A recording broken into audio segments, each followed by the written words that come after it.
Seriously?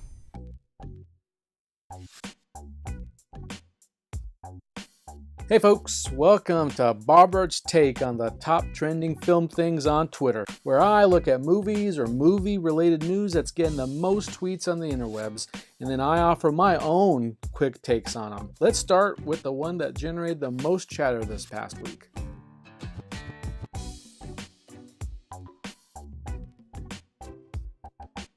So when I first saw that they were doing a Ghostbusters 3, I was definitely not ecstatic about the news. This franchise and its fandom has gone so toxic in the past 5 years that I'm dreading the inevitable outrage or bellyaching online. I mean, for one, you have the Ghost Bros that will see this probably as a victory, and then the way Sony just swept aside their reboot is also kind of insulting. After more details were revealed regarding the premise and the characters, going with the whole Stranger Things angle is pretty clever. Having the new Ghostbusters be about kids is a brilliant move. It's probably the smartest way to approach the material, because Guy Dude Bros getting mad online at a female-led Ghostbusters reboot is one thing. Some reason people are okay with that. But it's another to hear those same a-holes get pissed off at a bunch of kids. Besides, setting it in the original universe will probably go a long way to appease the Ghost Bros that couldn't handle the alternate universe of 2016's Answer the Call. Listen, I'm not a Jason Reitman hater. I actually really like his first couple of films. I like him a lot. Thank You for Smoking and Juno are great, really great. And then the films he did with Charlize Theron, Young Adult, and Tully, which is the most recent one he did with her, those are great also. I find Up in the Air a little overrated, but it's okay. But like I said, I don't mind Jason Reitman taking the reins of this franchise. I will say though that this stinks of nepotism. Maybe not so much on his part, but definitely on the studio. You know, this was like an investor decision where they could say, well, we'll market it as, you know, the original director's kid is coming back to this franchise and he's going to right the ship. He's going to bring it back to basics. Ivan Reitman's kid is going to direct the new Ghostbusters, so you know you're going to get what you want. But, you know, in the end, you aren't going to satisfy everybody.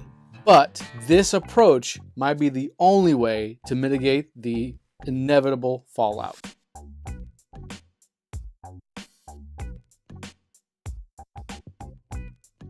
So, M. Night Shyamalan's long-awaited sequel to Unbreakable finally arrived in theaters last weekend, and as one might expect, the various takes were all over the place. My own review of Glass is coming soon, so stay tuned for that.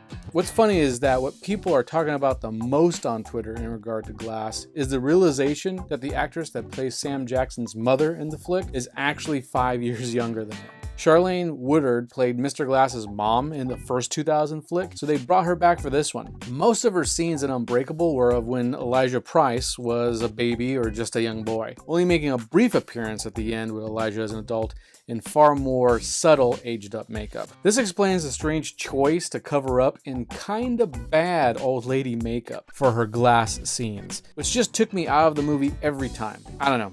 I don't think I would have cared all that much if they had just let Woodard play her part sans makeup. I would have been way less distracted, that's for sure. Honestly, the biggest reveal out of all of this for me was to learn that Sam Jackson is freaking 70 years old. Damn, he looks good.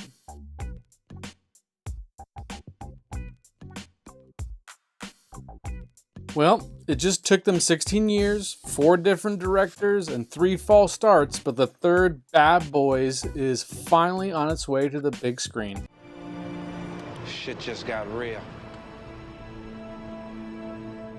Filming on Bad Boys for Life, which they probably should have saved for the 4th film in the franchise, officially commenced on Monday, January 14th in Atlanta, Georgia. Belgian directors Adil Al-Arbi and Bilal Fallah are taking over for Michael Bay, who dropped out sometime after 2008 when he last talked about possibly coming back for another ride with Will Smith and Martin Lawrence. At one point, Smoking Aces filmmaker Joe Carnahan was attached to write and direct, but the constant delays created scheduling conflicts and he had to drop out in 2017. It was looking like the upcoming Gabrielle Union starring spinoff about the gun doting kid sister of Martin Lawrence's Marcus character was going to be the only Bad Boys fix anyone was going to get. So yeah, it's been a long, hard road for the Bad Boys. Personally, I love the second film in the series, and I think it's truly Michael Bay at his most pure and raw. An action movie masterpiece that is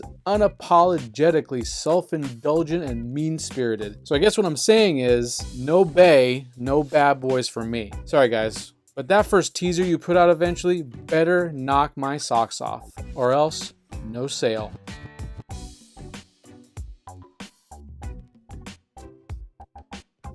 Finally, let's end this edition of The Take with an item that I'm not sure anyone is actually surprised by. So apparently, having a split-second moment in a teaser that may or may not reference a flying punch from Man of Steel is enough to get people tweeting away on the internet now. Must have been a slow movie news day or something. To be clear, the talk is over a barely second-long look at a mid-air fight between Shazam and the flick's baddie, as played by Mark Strong, and that is reminiscent of the Superman and General Zod battle over Metropolis from Zack Snyder's Man of Steel. The Snyder Bros were quick to point it out and claim it as a sign of Snyder's everlasting mark on the pop culture. I call BS. First off, if it really is a reference to the Man of Steel, that's not in the least surprising or all that novel. People have been comparing Shazam, aka the original Captain Marvel, to Supes as far back as I could remember, and well before that. Of course they would do that in this flick. And what else would they use but a callback to their own DCEU version of the character? And secondly, and most important, the Wachowskis did the literal flying punch over a cityscape thing first in Matrix Revolutions, and did it much better. That's right, I said it. Feel free to @me, Snyder Bros. Well, that's all I got for you this time, folks. Hit like if you want more videos like this. Don't forget to smash that sexy subscribe button, and remember to ring that notification bell so you don't miss more of this or any other big screen blurbs. Thanks for watching.